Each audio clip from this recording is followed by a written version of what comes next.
बिहार की राजनीति पर जातीय समीकरण का बहुत प्रभाव पड़ता है। देखिए, वो तो पूरे देश में है। अमेरिका में भी है, काला घोड़ा का मामला है कि नहीं, वो सब तो अलग का चीज़ है।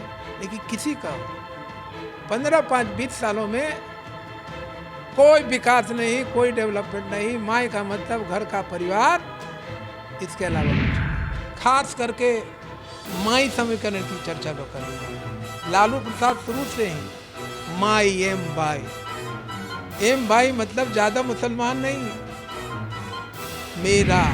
कि ये बताओ कि देश में रिजर्वेशन कब हुआ? 1993 में। किसकी सरकार थी? लालू प्रसाद की सरकार थी। कौन था मुख्यमंत्री? Lalu Prasad. Bihar public service commission के 3 चेयरमैन बनाए गए, तीनों जेल गए। क्यों? नियुक्तियां नहीं हुई। बेरोजगारी इतना बढ़ गया कि आज वो बात कर रहा है। आपको लगता है कि 243 सीटों पे पूरे दमखम के साथ आपकी पार्टी उतरेगी? जनता लड़ रही है, जनता। तमाम बताया तो कि जो जैसे माई समीकरण, माई समीकरण से ही लालू जिंदा थे। न जादवों का भला किया, न मुसलमानों का भला किया। तो आप इतने सालों से बिहार की राजनीति को बखूबी समझ रहे हैं, करीब से देखे हैं आप। मैं तो 90 से मैं राज्यसभा का सदस्य रहा 14 साल।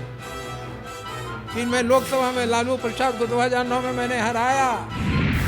नमस्कार, न्यूज़ फॉर नेशन देख रहे हैं आप। आपके साथ मैं हूं ऋचा शर्मा। बिहार विधानसभा चुनाव का बिगुल बज चुका है। सभी पार्टियां अपने अपने हिसाब से तैयारियों में जुटी हैं। यहां तक कि एजेंडा भी फिक्स कर दिया गया है। बस इंतजार है तो जनता के बीच उतरने का और किस मुद्दे पर लड़ना है, ये तैयारी भी हो चुकी है। इसी बीच चुनावी मैदान में कई नई पार्टियां भी आ रही हैं। जनता दल, राष्ट्रवादी की भी एंट्री हो चुकी है। लेकिन रणनीति क्या है, पार्टी किस तरीके से आगे बढ़ेगी और किन मुद्दों को लेकर जनता के बीच उतरना है, इस विषय पर बात करने के लिए इस वक्त हमारे साथ जेडीआर के राष्ट्रीय अध्यक्ष रंजन प्रसाद यादव जी हैं। सर, सबसे पहले तो आपका बहुत बहुत स्वागत है। जिस तरीके से आपने पार्टी का गठन किया है, नई पार्टी की एंट्री हो गई है, तो रणनीति भी उस हिसाब से बनाई गई होगी। चुनावी मैदान में उतरने के लिए क्या रणनीति है? देखिए, नीति इसलिए बनाई गई है कि 20 साल 20 महीना लालटेन वालों ने राज किया और 15 वर्षों तक तीर छाप ने राज किया। दोनों का जो उपलब्धियां हुई जनता के लिए, कुछ भी नहीं हुआ। अब आप आए 20 साल 20 महीने की बात कीजिए। 20 साल 20 महीना में लालटेन छा क्या उपलब्धि हुई? प्रदेश बांट दिए गए, यहाँ की इकोनॉमिक समाप्त किया उसने। कहता था कि भाई हमारे लात पे राज बनेगा, लेकिन सत्ता में रहने के लिए केवल बिहार की इकोनॉमी को समाप्त किया। अब आप आइए, 15 वर्ष मुख्यमंत्री रहे, 5 साल रेल मंत्री रहे, 20 महीना उनके बच्चे रहे। क्या उपलब्धि हुई? रिजर्वेशन की चर्चा करते हैं तो मैं बताना चाहता हूँ, मैं शुरू से ही जनता दल में रहा, राज्यसभा लोकसभा का सदस्य रहा, लीडर के रूप में रहा, लेकिन इनकी उपलब्धि नथिंग, कुछ भी नहीं हुआ। आप आइए बीपीएससी, इन जो है 3 चेयरमैन बनाए, तीनों जेल गए। 15 वर्षों में जो 15 बार परीक्षाएं होनी चाहिए थी, नहीं हो पाया। जिसका उम्र 25 साल था और 15 वर्षों तक कोई इंटरव्यू न हो, बीपीएससी चेयरमैन जो करप्शन था, जो जेल गए, उसके कारण आप सोचिए कि 15 वर्ष और 20 साल, मतलब लाखों नौजवानों का उम्र सीमा समाप्त हो गया। इसलिए इन्हीं कारणों से, कई कारण हैं, बताने में डिटेल में तो घंटों लगेगा। हम इतना ही कहना चाहेंगे कि बिहार की जनता, खास करके माई समीकरण की चर्चा लोग करते हैं। लालू प्रसाद शुरू से ही माई एम बाई, एम बाई मतलब ज़्यादा मुसलमान नहीं, मेरा। आप देखिए, विधानसभा का कौन है नेता? उनके लड़के। विधान परिषद उनकी पत्नी।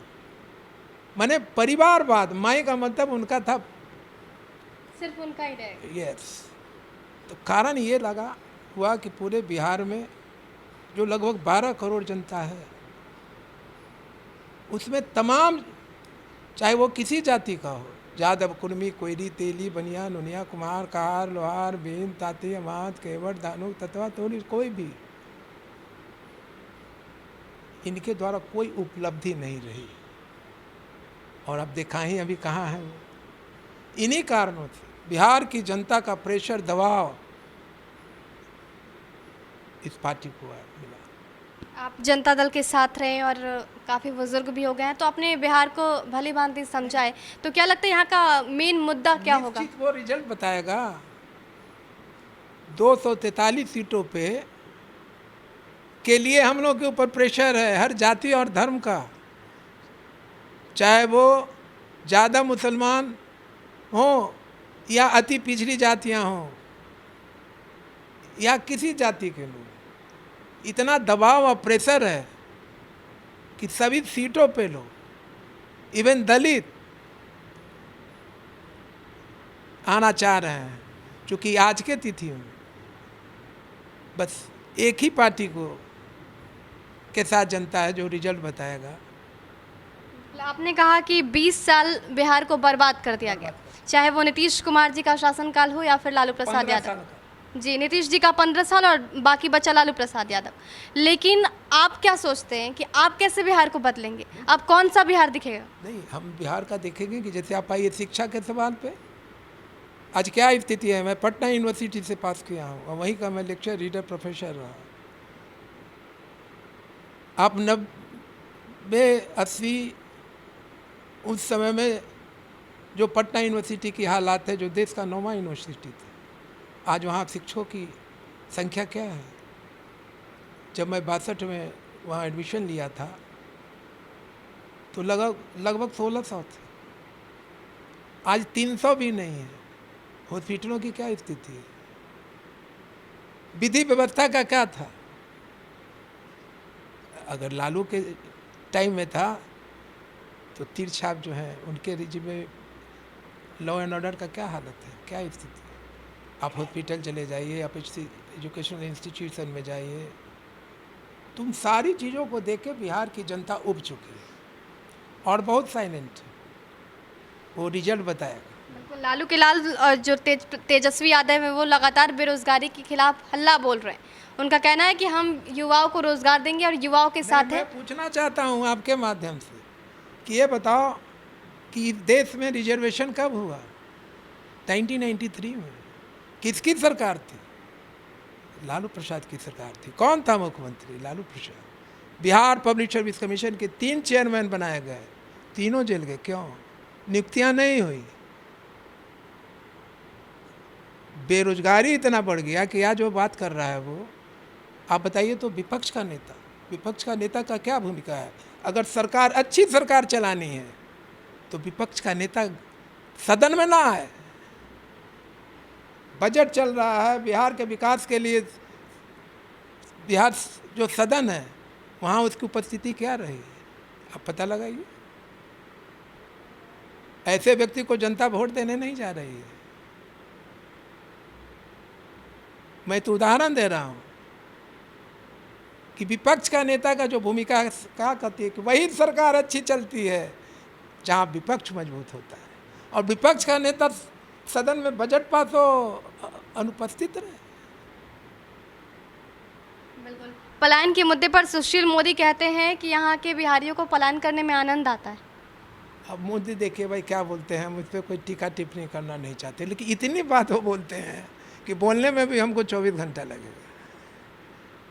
इसलिए वो क्या कहते हैं उस पर हम कोई टीका टिप्पणी नहीं। तो आपको लगता है कि 243 सीटों पे पूरे दमखम के साथ आपकी पार्टी उतरेगी? जनता लड़ रही है। जनता तमाम बताया तो कि जो जैसे माई समीकरण से ही लालू जिंदा थे। न जादवों का भला किया, न मुसलमानों का भला किया। तो आप इतने सालों से बिहार की राजनीति को बखूबी समझ रहे हैं, करीब से देखे हैं आप। मैं तो 90 से मैं राज्यसभा का सदस्य रहा 14 साल। फिर मैं लोकसभा में लालू प्रसाद को 2009 में मैंने हराया। तो बिहार की राजनीति पर जातीय समीकरण का बहुत प्रभाव पड़ता है। देखिए, वो तो पूरे देश में है, अमेरिका में भी है, काला घोड़ा का मामला है कि नहीं, वो सब तो अलग का चीज़ है। लेकिन किसी का हो 15, 5, 20 सालों में कोई विकास नहीं, कोई डेवलपमेंट नहीं। माँ का मतलब घर का परिवार, इसके अलावा कुछ नहीं। ऐसा लगता है क्या कि बिहार में कोई मुद्दा ही नहीं है, सिर्फ 15 साल नीतीश बनाम 15 साल लालू का चल रहा है। जनता को धोखा दिया लोगों ने। देखिए, आदमी इंसान कोई भी होता है वो आशावादी होता है, निराशावादी नहीं। अगर निराशावादी हो गया तो उसको जीने का अधिकार नहीं है। सरकार बनेगी, क्या रहता था इशू, अब आरक्षण के ही सवाल पे आप आइए। 90 में 93 से आरक्षण हुआ, बीपी मंडल ने किया, और बीपी मतलब पाने क्या कहते हैं, पब्लिक सर्विस कमीशन के 3 जो चेयरमैन चुना गया वो तीनों जेल गया। 15 वर्षों में कितनी बार एग्जामिनेशन हुआ बिहार पब्लिक सर्विस कमीशन। इन सारी बातों को बताने में मैं बता दिया कि महीनों दिन लगेगा, लेकिन जनता जान रही है, नेताओं से अधिक जान रही है जनता। इसलिए जनता ने डिसाइड कर लिया है, हम लोग की पार्टी जो है, जनता का इतना प्रेशर है, वो चाहे वो किसी जाति या धर्म का। बिल्कुल, आप शिक्षा के स्तर की गिरावट की बात कर रहे हैं, तो तेजस्वी यादव ने पोर्टल लॉन्च किया। उन्होंने बोला कि पोर्टल के जरिए हम रोजगार देंगे। आप यहाँ पर रजिस्ट्रेशन कीजिए, और ये दावा कर रहे हैं कि 5 लाख लोग। क्वेश्चन करना चाहता हूँ कि जो सदन का विपक्ष का नेता है, वो विपक्ष उसमें एब्सेंट रहता है, वो क्या करेगा? इसका जवाब दीजिए ना, कि विपक्ष का नेता था ना वो, सदन में उपस्थिति एक दिन भी हुआ? अब पता लगाइए। जिस तरीके से रघुवंश बाबू को लेकर तेज प्रताप ने 1 लोटा पानी का बयान दिया, वो भी काफी सियासी। मैं फिर बताता हूँ ना कि विकास डेवलपमेंट से उन लोगों को कुछ लेना देना नहीं है, और क्या बोलना चाहिए वो भी नहीं। एजुकेशन पता है ना क्या है उन लोगों का, किसको क्या जवाब दिया। जब बिहार की जनता को जवाब दिया कि विपक्ष का नेता सदन में बजट चल रहा हो और गायब हो। ऐसा लगता है कि तेजस्वी को जो काम करना चाहिए वो नहीं कर रहे हैं। को नहीं, पूरे आरजेडी लालटेन को जो करना चाहिए था नहीं किया।